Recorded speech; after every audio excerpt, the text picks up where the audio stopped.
반갑습니다. 구름책방의 김상호입니다. 오늘은 새로운 기획을 가지고 나왔는데요. C.S. 루이스에 관한 컨텐츠입니다.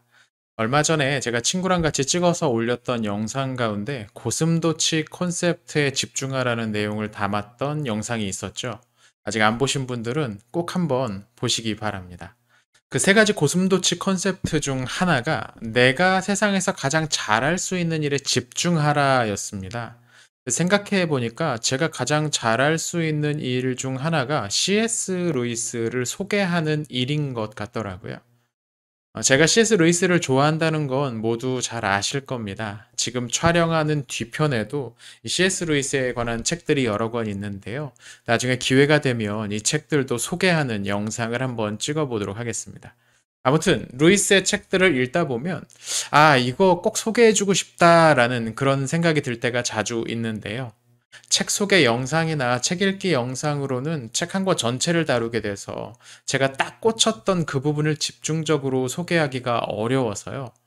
그래서 한번 해보려고 합니다. 이 시리즈에서는 C.S. 루이스의 다양한 생각들 중 하나를 뽑아서 여러분들에게 소개해 드리려고 합니다. 시리즈 제목은 C.S. 루이스는 이렇게 말했다 정도로 할까 합니다. 재미있게 볼 수 있는 영상이었으면 좋겠습니다. 첫 번째 영상은 동물들도 천국에 갈 수 있을까라는 주제입니다.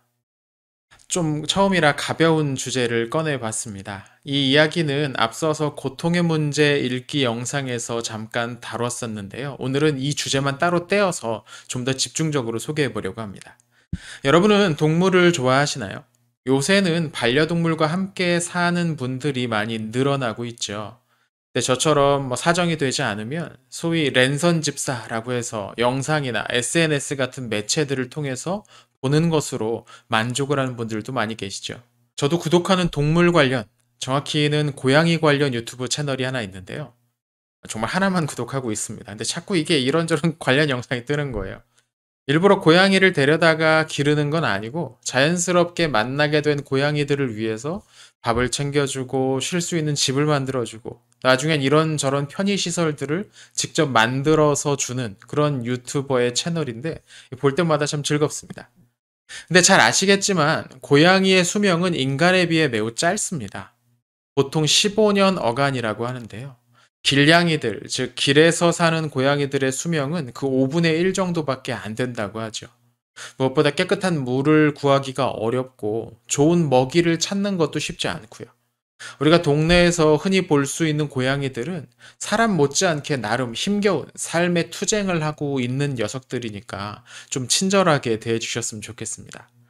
여튼 무슨 장수거북이 같은 동물을 키우는 게 아닌 이상 동물을 곁에 두고 사는 분들은 필연적으로 마주할 수밖에 없는 순간이 있습니다. 바로 동물들의 죽음이죠. 대부분의 동물들은 그 녀석들을 돌보고 사랑하는 사람들보다 먼저 세상을 떠납니다. 안타깝지만 어쩔 수 없는 일이죠.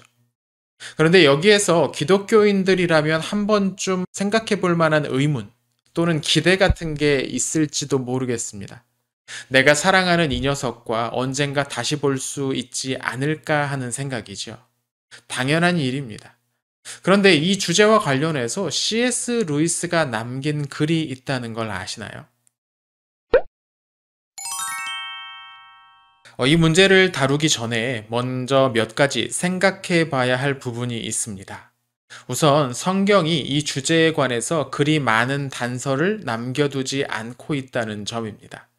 성경은 동물들이 천국에 입장할 수 있는지, 동물들이 구원의 대상이 되는지, 동물이 영생을 얻을 수 있는지에 대해서 직접적으로 말하는 부분이 없습니다.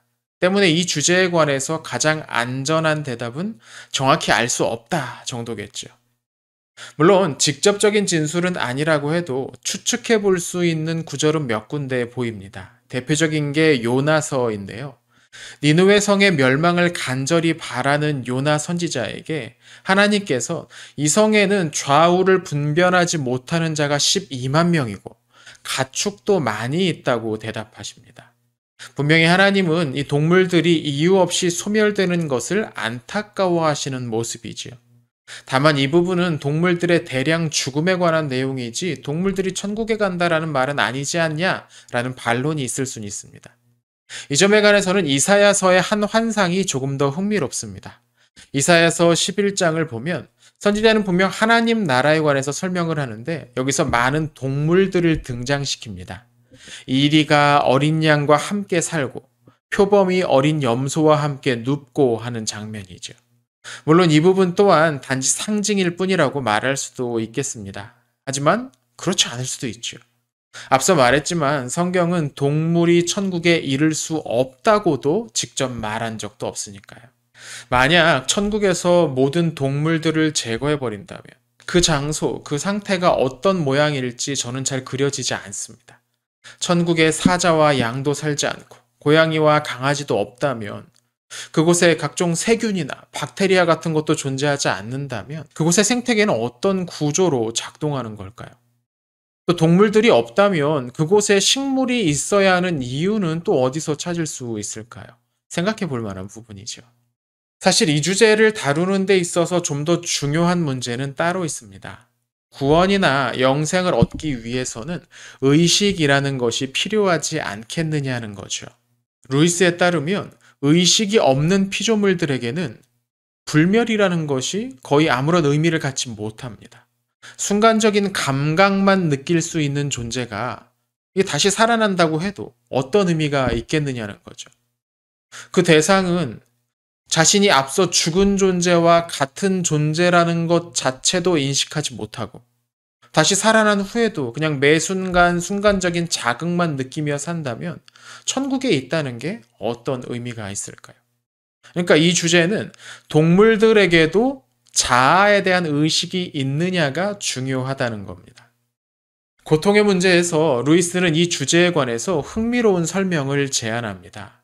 루이스가 보기에 고등동물에게는, 특히 사람이 길들이는 고등동물들에게는 초보적인 수준의 자아의식이 있을지도 모른다는 말이죠. 물론 이건 추측일 뿐이지만 고양이라든지 강아지, 소, 말, 호랑이, 원숭이 이런 종류들 중에는 사람과 함께 살면서 실제적인 교감이 일어나는 것 같은 모습을 볼 수 있습니다. 이게 단순한 착각이 아니라 실제로 일어나는 일이라면 우리는 동물의 구원에 관해서도 진지하게 생각해 볼 수 있을 겁니다.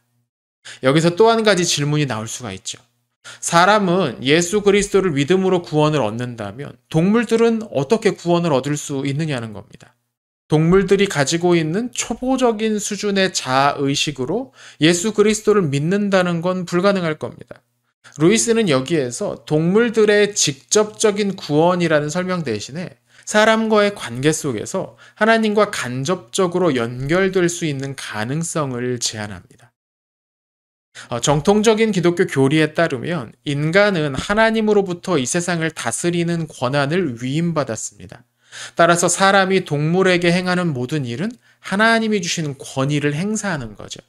인간이 이 권위를 동물에게 행사하는 과정에서 길들여진 동물에게 자아가 생겨나는 것도 가능하지 않겠느냐라는 것이 루이스의 과감한 추측입니다.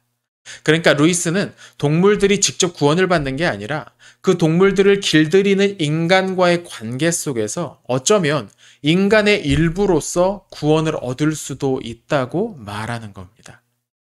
구원받을 인간이 누릴 불멸성이 그들과 관계를 맺고 있는 동물들에게까지 확장될 수 있다는 뜻이죠. 물론 이 설명은 교리로서가 아니라 상상과 추측으로서 들으면 되는 내용입니다. 저는 루이스의 이런 생각이 우리와 직접적으로 관계를 맺고 있는 동물들을 대하는 태도에 영향을 주었으면 좋겠습니다. 여러 곳에서 동물들에 대한 학대가 일어나고 있다는 뉴스가 심심찮게 들리는 시대입니다. 또 무슨 동물 전염병만 나타나면 수백, 수천 마리의 가축들이 생매장되는 끔찍한 일들도 수없이 반복되고 있죠. 이래도 되는 걸까요? 동물들을 바라보는 우리의 시각은 결국 우리 자신을 바라보는 시각과도 연결되어 있습니다. 동물이 함부로 여겨지는 사회에서는 사람도 함부로 여겨지는 이유가 여기에 있죠. 그래서 천국은 사람만이 아니라 사람과 관계를 맺는 더 큰 몸을 위한 곳이라는 루이스의 견해가 저는 꽤 매력적이라고 생각합니다. 여러분은 어떻게 생각하시나요? 영상을 보시고 구독과 좋아요, 또 댓글을 남겨두시면 채널을 운영하는 데 많은 도움이 됩니다. 오늘 영상은 여기까지 하고요. 다음 영상에서 새로운 주제로 찾아뵙도록 하겠습니다. 시청해주셔서 감사합니다.